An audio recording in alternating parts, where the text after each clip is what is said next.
আমি যে স্টান্টটা করি ওটা আমার 20 বছর হতে যাচ্ছে।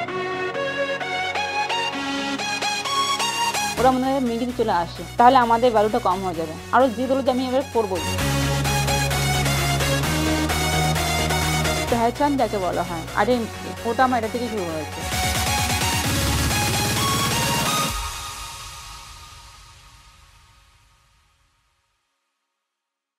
ধুম ফ্র্যাঞ্চাইজির বাইকারদের মধ্যে আপনার ফেভারিট বাইকার কে? জন আব্রাহাম, ঋতিক রোশন নাকি আমির খান?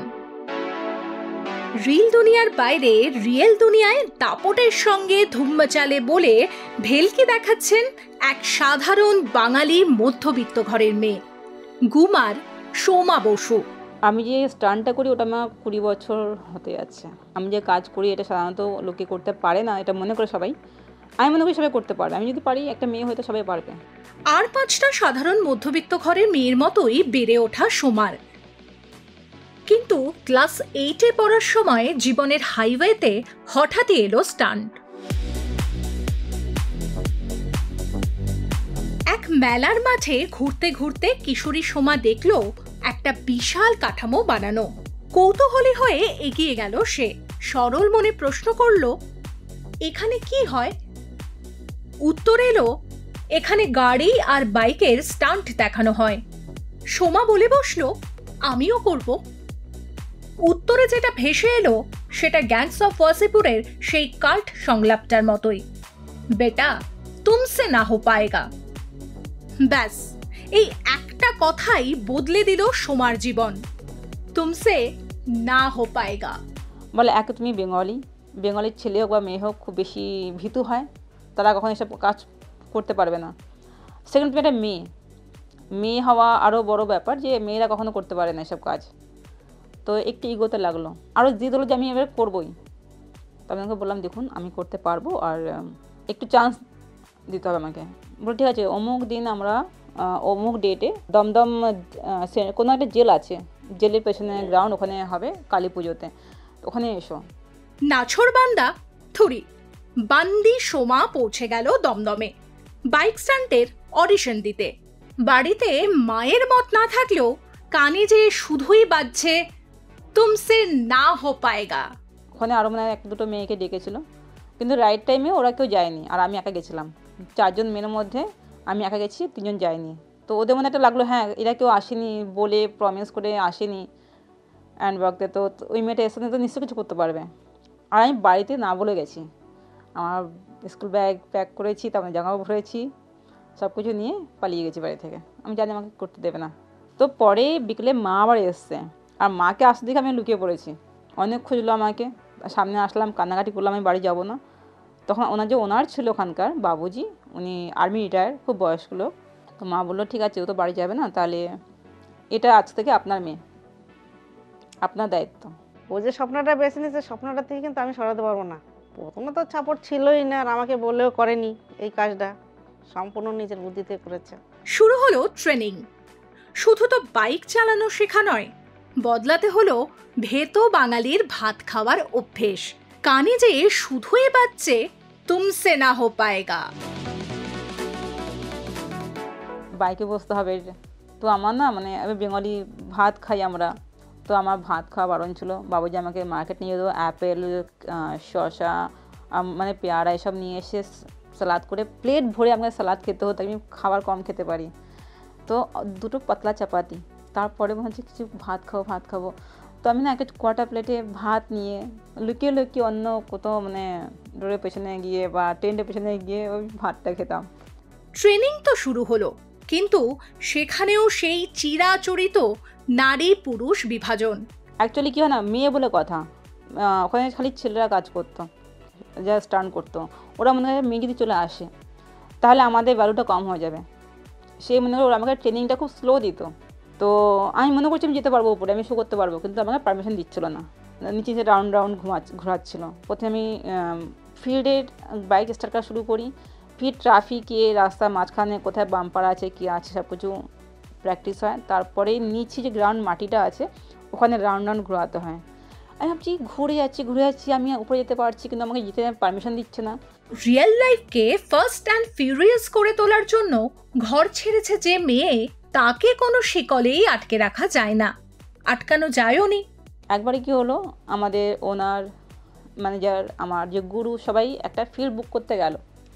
ওখানে ট্রেনিং আমি একা ছিলাম। আমাকে বললো বাস তুই এত ঘন্টা একটা রাউন্ড নে, নিচে প্র্যাকটিস করো। আমি দেখলাম কেউ নেই, আর ভালো সুযোগ, 1 রাউন্ড মেরে 2 রাউন্ড মেরে গাড়ির উপরে নিয়ে চলে গেছি। শুরু হয়ে গেল সোমা বসুর স্বপ্নের উড়ান। থুরি স্টান্টবাজি, তুমসে না হো পায়েগা বলা লোকজনও বলতে বাধ্য হলো তুমসে হি হো পায়েগা। ফার্স্ট দিন ভয় করছিল, বকা শুনতে হবে, পারমিশন ছাড়াই করলাম। কিন্তু যখন সবাই ফিরে আসলো, আমাদের স্টাফরা বললো আজকে সমাধি উপরে গাড়ি নিয়ে চলে গেছে। সবাই তাকিয়ে রয়েছে আমার দিকে। তা বললো মিষ্টি আনাও, তো মিষ্টি দিল, বললো বাস শো করো।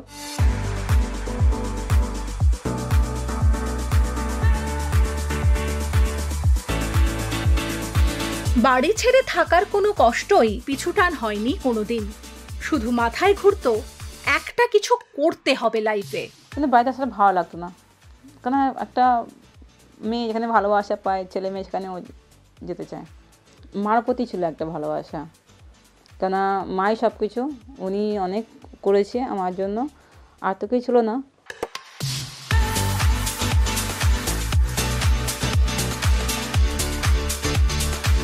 একটানা 10 বছর ধরে চলল পরপর শো। ছড়িয়ে পড়তে শুরু করলো বাংলার শেরনির নাম। দেশের প্রায় সব রাজ্যে স্টান্ট শো দেখানো শুরু হলো সোমার। মোটামুটি পুরো ইন্ডিয়া, মানে 70% ইন্ডিয়া ঘুরেছি আমি। এবং শোর উপরে কী বলো তো, যেমন এখানে শো হচ্ছে, এখানে ইভিনিং 5 to 11, মানে আমার প্রত্যেক আধা ঘন্টাতে শো হচ্ছে। আমি এখানে এসেছি নেপাল থেকে, গড়িমে একটা জায়গা আছে, ওখানে 15 ডেজের কাজ ছিল, কিন্তু ফার্স্ট 72 আওয়ার্স কোম্পানি একদিনই বন্ধ হয়নি, লাইট ফাইট কিছু না, মানে দিন রাত চলে গেছে। তো আলাদা জায়গাতে যেমন ওখানকার ফ্যান্সরা হয়, পাবলিকরা হয়, সেরকম শো করতে হয়। নাম প্রচুর হয়েছে, লোকে ভালোবাসা প্রচন্ড পেয়েছি, ফির একটা মানে পেহচান যাকে বলা হয়, আইডেন্টিটি, ওটা আমার এটা থেকেই শুরু হয়েছে। এখন নাম খুব বেশি হয়ে গেছে ইন্ডিয়া বাইরেও পর্যন্ত, তো খুব কম টাইমে এটা অ্যাচিভ করেছি। শুধুই কি স্বপ্নের উড়ান? বাইকের ব্যাক সিটে বিপদকে রেখেই চলতে হয় সোমাকে। তখন হচ্ছে আমি বাইকের উপর দাঁড়িয়ে, তো বসে তো করে, আমি বাইকে দাঁড়িয়ে হাত ছেড়ে যেমন রাউন্ড ঘুরি না, ওটা আমি কাইচি মারছিলাম এমন করে হাত ছেড়ে। তো 1 বার মেরেছি, 2 বার মেরেছি, এক্সাইটেড ছিলাম, এত বেশি এক্সাইটমেন্টে 3 বার হয়ে গেছে, 4th বার আবার করতে গেছি। তখন ডিসব্যালেন্সে গাড়িটা উপরে লোহার রেলিংয়ে লাগলো, গাড়ি ভেতরে, আমি বাইরে, এখানে পাবলিক থাকে। আমার একটা হেলমেটে একটা বাচ্চার মাথা লেগেছে, হেলমেটে লেগে, আর ভাগ্যিস হেলমেটটা পরেছিলাম তখন, তো আমার চোখ খুলেছে হসপিটালে। বাড়ির পিছুটান যাকে ঘরে বাঁধতে পারেনি, তাকে কোনো দুর্ঘটনা থামিয়ে দেবে, এ আবার হয় নাকি? হাতে পায়ে ব্যান্ডেজ নিয়ে সোমা বেরিয়ে পড়েছেন বাইকে চড়ে। এ মেয়ে ফ্লাওয়ার নয়, আসলে ফায়ার। অ্যালবো একটা বল থাকে না, আমাদের ইয়ে মুভ করে হাতটা, একটা বল থাকে অ্যালবোতে, ওটা আমার 2 টুকরো হয়ে গেছিলো। আর আমি ভেবেছিলাম আমি কখনো হয়তো বাইক চালাতে পারবো না, কারণ বলটা 2 টুকরো হওয়া মানে খুব বড় ব্যাপার। অপারেশন হয়েছে, 2টো স্ক্রু লেগেছে, 3 মান্থের রেস্ট ছিল। আফটার 15 ডেজ আমি আমার শো করতে চলে গেছি। খুব স্ট্রং হলাম, কান্না করছি, হেলমেটের মধ্যে বাইক চালাচ্ছি, আর বলছি Soma you can do it, তুই কর सकती, তুই করতে পারবি, তুই এত বছর করে এসেছিস, তুই আগে করতে পারবি, বলে রাইড শুরু করলাম। আমি বসতে পারি না। ভয় তো একটু থাকেই সবসময়ের জন্য, বকাবকি করলো কি আর শুনবে, বকাবকি, ওর ব্যস্ততা নিয়ে বেরিয়ে যায়, ও সাহস দেয়, ও আর উল্টো পাল্টা ভয় আমাকে করে যে না তুমি ভয় পাচ্ছ কেন, দেশ বিদেশে একটা নাম হচ্ছে, সবাই ভালো মন্দ একটা জিনিস জানছে দেখছে, তুমি এত ভয় পাওয়ার কি আছে। সোমার সোশ্যাল মিডিয়া হ্যান্ডেলের নাম ফায়ার ব্র্যান্ড সোমা, কিন্তু মফস্বলের এই অগ্নিকন্যার স্ফুলিঙ্গটা এলো কোথা থেকে? আমাকে লোকে বলে যে তুমি তৈরি হলে এমন কেমন করে, তো আমি বলি আমার মা খুব বেশি হার্ড ওয়ার্ক করে, আমি তারই মেয়ে। মেয়ের সাফল্যে মা এখন গর্বিত, কিন্তু কখনো মেয়ের স্টান্ট দেখতে যান না। সেই প্রথমবারের দেখাই শেষ দেখা। আমাদের ডেকেছে, আমরা গেছি। যাওয়ার পরে আমি তো জানতাম না যে এই জিনিসটা কী জিনিস। এইবার যখন সেই উপরে উঠেছি, তো উপর থেকে আমি আর মনে হচ্ছে না যে আমি নিচে নামতে পারবো। ধরে ধরে সব নামালো, মানে ওই দেখে পরিস্থিতি আমার খুবই খারাপ ছিল।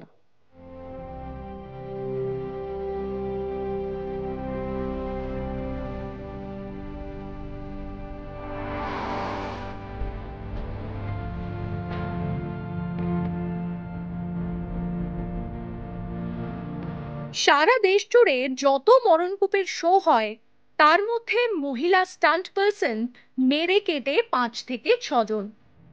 একমাত্র বাঙালি এখনো পর্যন্ত সময়।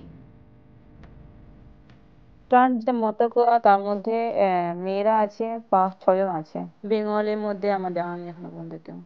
আশেপাশে বাঙালি মেয়েদের জন্য সোমার বার্তা, ভয়ে থাকা উচিত নয়, স্ট্রং থাকা উচিত।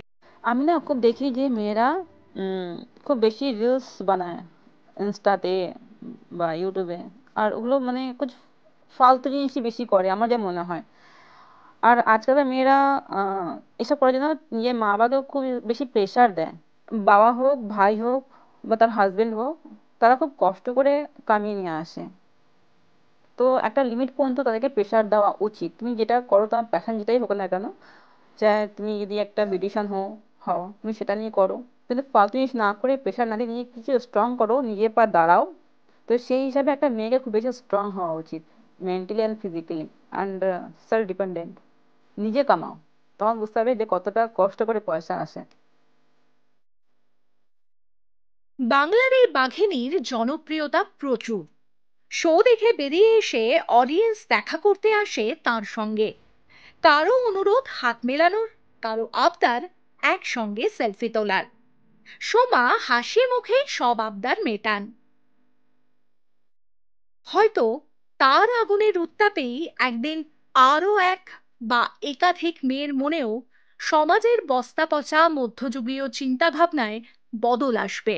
বাংলার মেয়েরা একদিন সমস্ত তুমসে না হো পায়েগার শিকল ছিঁড়ে স্লোগান তুলবে, ছোড়িয়া ছোড় সে কম হ্যায় কে। ডাউনলোড করুন এই সময় অ্যাপ iOS ও অ্যান্ড্রয়েডের জন্য।